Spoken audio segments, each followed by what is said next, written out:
Hello, I'm Ryan McEachern, and welcome to episode 44 of The Dig. Joining us this week is my special guest, Kal Ruberg, Vice President, Future and Chief Innovation Officer of Teck Resources. I'm excited to have Kal here today as we are going to discuss Teck's vision of what mining will look like in the future. We're going to discover how to get there, what will be disrupted along the way, what is holding us back, and how suppliers fit into this journey. We have Stephanie Alvarez here to let us know more about our return to in-person networking events. Imagine that. And we'll finish things off with our classic 6 and 60. All this coming up right now. But first, a quick reminder to follow us on LinkedIn and on Twitter at Mining Suppliers. And subscribe to our YouTube channel to make sure you get access to all the episodes of The Dig. So right now, let's go over to Steph and find out more about these episodes. Hi, Steph. Hi, Ryan. Let's talk about trade shows in 2021.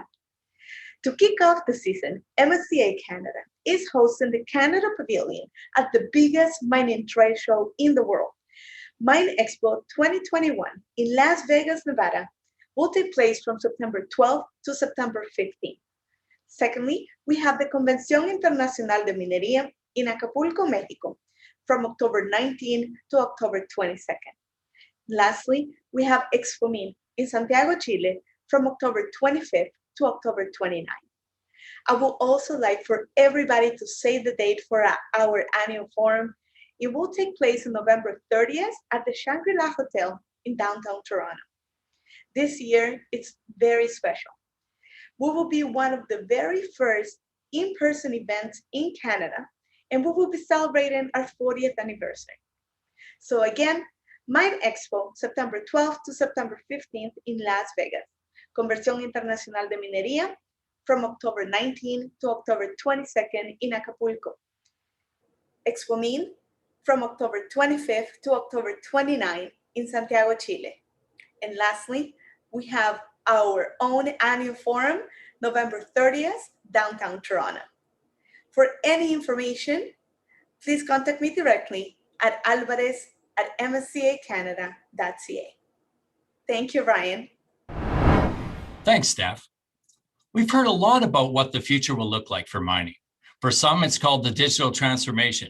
For others, it's the greening of the business. And for some, it seems as though it's not happening fast enough.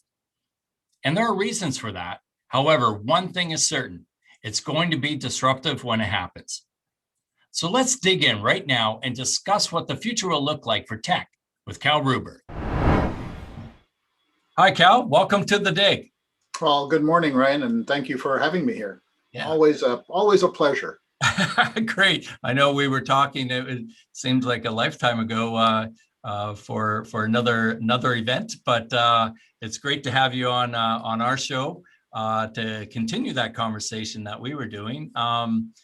We will put the link to a very interesting video that you had shared the last time we were talking, and it really kind of encapsulates where I guess Teck is seeing the future for their operations. And I think maybe at a very high level, if you can kind of talk about what those trends are for you in terms of that video that people can watch at their leisure. Right, and I think that mining is at a crossroads in many respects. Our ability to actually find and mine ore at the levels that we've become accustomed to over the last decades is certainly decreasing. The cultural and the government, as well as the societal pressures, are increasing in terms of making sure that we mine responsibly and with less carbon being emitted. So all of these things are actually beginning to sort of come together and are really very challenging, I think, to miners to operate efficiently and effectively.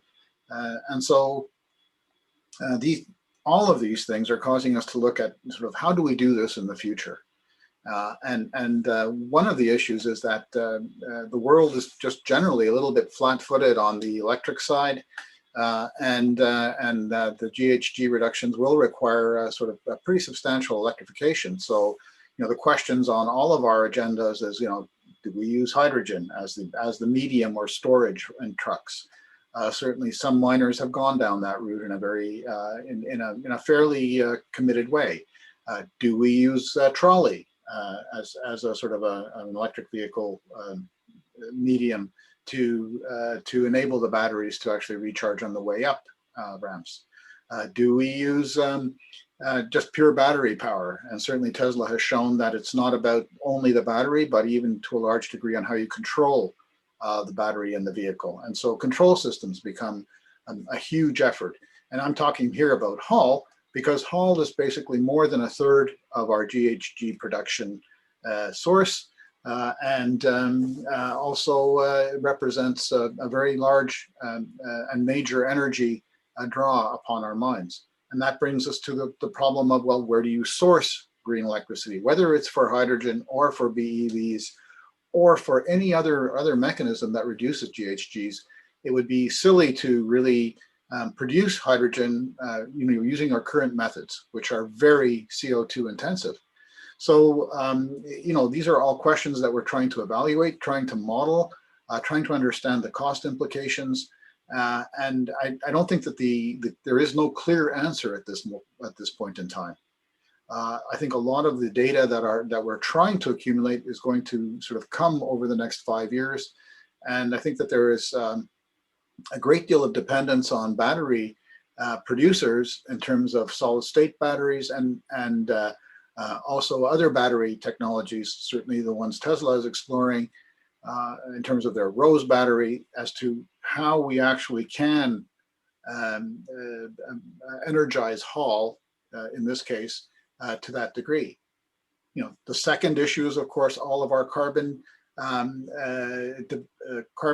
creation on other processes, whether it's cold drying, whether it's sort of processing. And in those areas, carbon capture has been around for a long time. That's not the issue. The issue is really, where do you put it? And that becomes a government issue, very much so. And China has introduced carbon capture, sort of a large scale project in that area just recently, and announced it. And that's a very, very positive sign.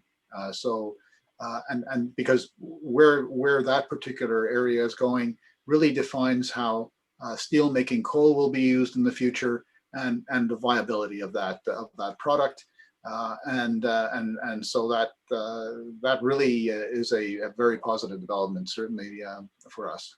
Right. And of course, there's copper, right, and all of that, everything that we run now will be copper based, and so it's in many ways an interesting supply problem, and lithium will be as well. So there are many areas within the mining industry that are emerging as a support for this change in our basically in our world. Right. And and part of what your video had already alluded to as well was, years ago people started talking, we hit that kind of almost limit in scales of economy in terms of the size of some of the equipment we were doing. And your video certainly alludes to a dramatic shift, going to more like a lot smaller size kind of haul trucks. Yeah, so we have been modeling this as well.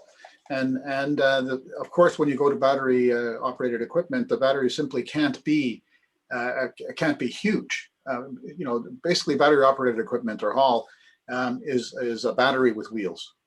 It's not wheels with a battery. And so it becomes a real challenge to actually make that vehicle as light as possible with a fairly heavy battery that it's moving around all the time and using energy to move around.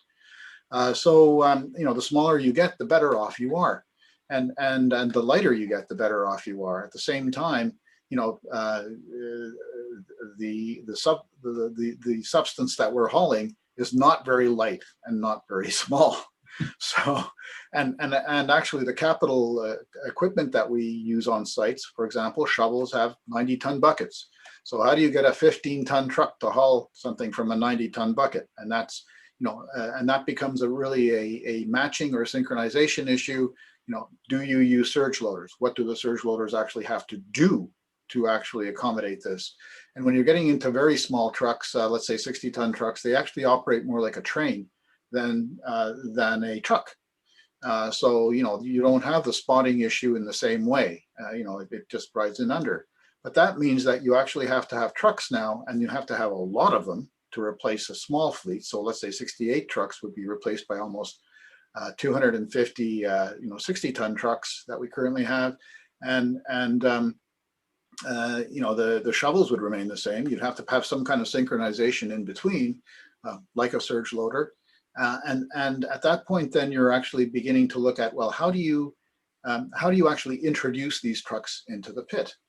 Well, all of that demands a level of autonomy on these trucks that doesn't exist, because running a very large fleet, of course, becomes very difficult with human drivers. The other issue is then, how do you dispatch this fleet? Because current dispatch systems don't actually work that way. They don't think about a fleet like a swarm. And so these trucks have to be very, very autonomous. And so, in terms of our suppliers, I think that the integration of thinking between the miners and the suppliers has to become far tighter. And I see far more partnerships forming on that level. On the flip side, on the technology providers, we're asking for far more open systems, so that other suppliers can actually we can mix and match, because it becomes a more important aspect of the design of the mine, or the running of the mine, the operation of the mine, as to what system you're using to control the trucks or to run the trucks, rather than the platform. And so if you want to have a heterogeneous operation in terms of haul platforms, well, you can't get vertical in terms of their deployment. And so I think that that's an upcoming issue that we all as an industry have to really address. Of course, the OEMs do what the OEMs do, and the miners do what the miners do. But I think that moving towards open systems will allow a couple of things to happen. One is that there are autonomous systems emerging out there in the automotive industry and elsewhere that are purely driver systems. In other words, they mimic drivers, and they're completely autonomous. They're level 5 autonomous. And so, and they're far more capable than anything that our industry is producing. Right. And so, to be able to take those and then bring them into the mining industry, I think is crucial for any of this to work. Right. So it's, the digital transformation, first of all, is not complete. There is a great deal of room to improve. Certainly on the systemic front. So a lot of the digital transformation that's happened, even on the autonomous driver side, has been mostly automating what we have, right. Not changing the system of how we do it. And so I think that that's actually a huge distinction, and it's beginning to emerge. So that's really what we've been working on, is really understanding the systemic view of mining, and despite the variability of the resource itself, which is a problem if you're going to turn it into a manufacturing system, getting to that level of control and reduction of variability is really important. Right, and it seemed, there's a few things that I've heard from you here that to make note of, and one of them, to your point, is that the challenge, and you've kind of added a bit of a layer of sophistication to it as well, is it's not just even a challenge to the retrofit scenario and what do you do with those legacy assets, to an actual new build scenario where you can start. Now you have to look at just automating existing solutions versus a whole systematic change. The other piece that I found interesting that I'm sure a lot of viewers would find interesting is, for the small, medium-sized enterprise, to hear looking for agnostic platforms that would allow a bit of a smaller player to participate and collaborate in these things and not be caught in a closed system, which may be a little harder to be a part of in terms of things. So that's another, it was definitely a positive to hear from you. But you said like there's a lot of learning to do here, and there's going to be so much change in terms of the workforce too, of what they're learning and who's going to do what, right? So yeah, and you know, the example I'll bring up is that when we were in China at Baosteel, it's a mile-long steel manufacturing facility, and outside of Shanghai. And interestingly enough, you know, in that mile-long building, there were 4 people. That was it. There were 4 people, and the 4 people were all huddled around a router. You know, not a steel, not a controller in the rolling mill, not not sort of unjamming something. It was all about the digital control of that whole line, and right. And it's, you know, it's that sort of, it's that change that is really occurring very rapidly in our industry as well. Right, and I guess that's where we're trying to aspire. You mentioned the term going to a more manufacturing based process, and my understanding, a limited understanding about that, say like in the automotive industry, is automating manufacturing processes really based on lowering that variability, where yes. We start with Mother Nature giving us a challenge right from the get-go. So we're injecting, we start off with that variability and it just kind of builds on itself. So it does. Yeah. So, you know, we've been doing a lot of systems modeling, actually, dynamic systems modeling of some of our mining operations. And you know, I think in the last couple of years, maybe in the last 5 years, there's been a huge push in terms of continuous improvement of processes. So those are processes that exist.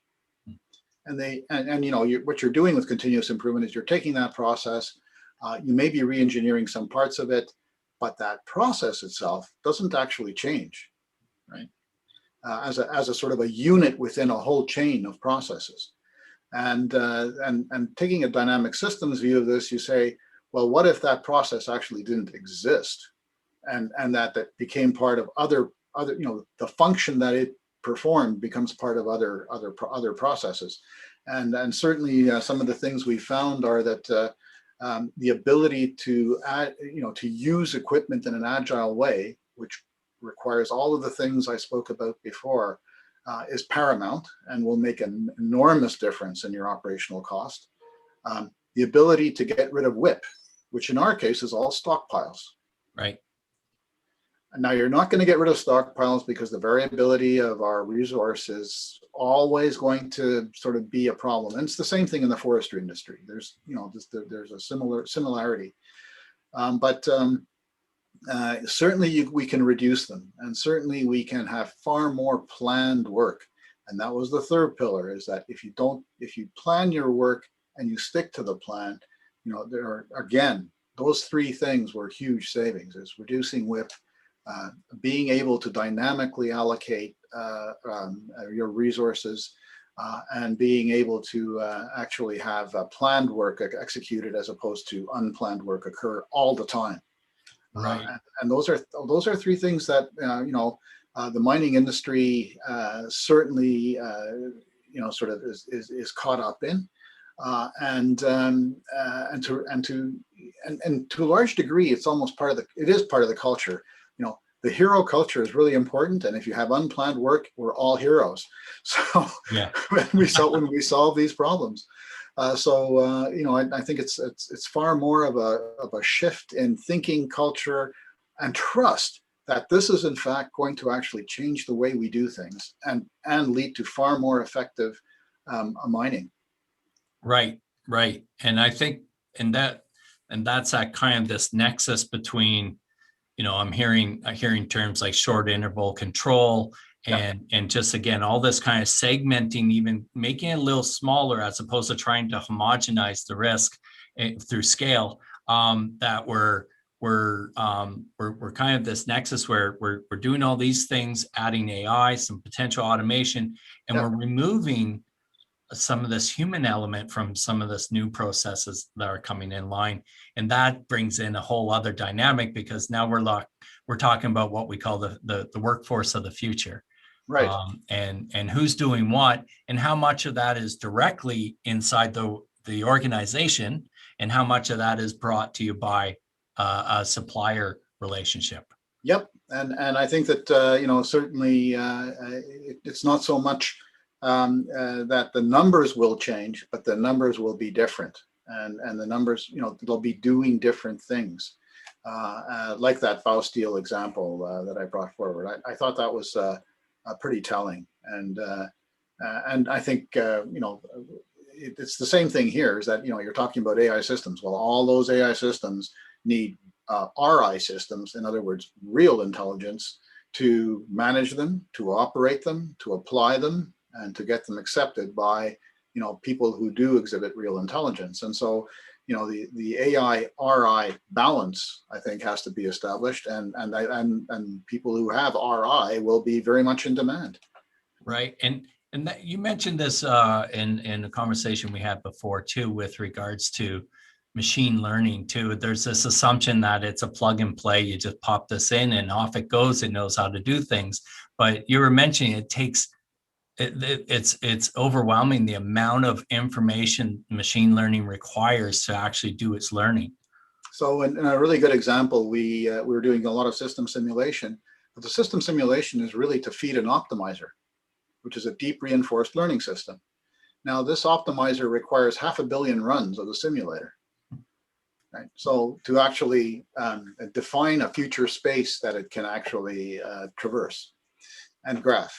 And so the real issues here are one of when people say, well, we'll just apply artificial intelligence. Well, first of all, do you have any data to apply it to, or actually get the data to have it learn? And if you don't, you can't actually sort of get it tomorrow. Right. You actually have to run or share that data with somebody else. And that's another, I think, sort of indicator of how the industry is evolving. Being able to share the data of a specific haul truck across the industry will give you that that bulk of data required for machine learning, for example, for preventative maintenance. If you're a company like Teck, we may have mines that have 70 trucks. Not enough. You just don't get enough failures, first of all. Right. I mean, equipment is actually, in mining, is very robust. Right. So, you actually don't get enough failures to learn. But across all of our mining companies, we do. And certainly some of the OEMs could. But that sharing culture within the mining industry obviously isn't common, put it that way. One of the things that GMG, or the Global Mining Guidelines, does is, in fact, tries to foster that kind of collaborative work so that we can get enough information across all industry levels. And I think that that's really important. Yeah. And it seems like, and maybe you can, either agree or disagree on this observation, is that a trend towards, a trend towards where the process of extraction is not your competitive advantage as much as the quality of the resource in the ground. And that's more of what you're managing, as opposed to harboring that data, as you say, as a competitive advantage. I think that you may get a year or two, and things move so fast that then that kind of begins to disappear. And particularly as equipment changes out to be far less, that's why all these things are interrelated. As equipment begins to be far more electrified or hydrogenized, if I may use that term, right. Then you begin to change out that equipment, and any data that was there before for to manage it is really not applicable. And so unless we do share that that data in terms of preventative maintenance, you're not going to actually be able to gain the benefit of things that you're actually changing out within a site or within a plant. Right, right. And I think the other thing is that, yes, machine learning will actually tell you what you did yesterday, or what you did yesterday, how you can actually predict to a very close future, within the next 72 hours, what's going to happen in that time frame. But it sure can't tell you what a whole new process will look like based on the data from yesterday. And that's another issue, is that machine learning is good for the near future, but it is rather limited in its ability to cast itself into or cast a future view beyond that. Because of course, it doesn't have an experience beyond what it knows. And so people who are going, well, we'll use deep reinforced learning to determine what the long future will look like and the options that we have and optimize based on it. Well, all you're doing is you're optimizing the past. So it could be useful, right, but perhaps not. Right. Well, it sounds like it's interesting times ahead for sure. Where it's not as easy as a lot of people are making it out, and hearing the comments, the future is now. Sounds like it's close, but not definitely exactly now. And it kind of, I think what you've talked about with us today is it speaks to the complexity of it. It's not as simple as we think, and but we are moving in that direction. You talked about a lot of the I'll call them tailwinds that are helping us move in this direction, and again, exciting times ahead. So, oh yeah, so Kal, it's been a real pleasure having you on the dig, and thanks for being here. Well, it's been a pleasure to be here. Thank you very much. Now it's time for 6 and 60. Let's take a look at some of the biggest stories in the mining industry this week. BHP Group has signed a supply deal with Tesla for nickel from its Nickel West operations in Western Australia. Boliden is spending 700 million euros to expand its Norwegian zinc operation. Sibanye-Stillwater, Anglo American Platinum, and Impala Platinum Holdings all plan to build renewable energy plants to remove their reliance on the South African power grid. Newmont CEO Tom Palmer is optimistic that mining will be supported under Peruvian President-elect Pedro Castillo, a socialist who backed new royalties on mineral sales. Rio Tinto Group approved a $108 million investment for underground development at its Kennecott copper mine in Utah. And finally, Canadian union Unifor served Rio Tinto Group a strike notice after almost 7 weeks of unsuccessful negotiations. And that is your 6 and 60. That's it for this week's episode. I'd like to thank Stephanie Alvarez and our special guest, Kal Ruberg. Remember, you can follow us on Twitter at Mining Suppliers and LinkedIn. And don't forget to subscribe to our YouTube channel to get instant access to all our episodes of the day. Thanks for joining us. Until next time, I'm Ryan McEachran. Take care and stay safe.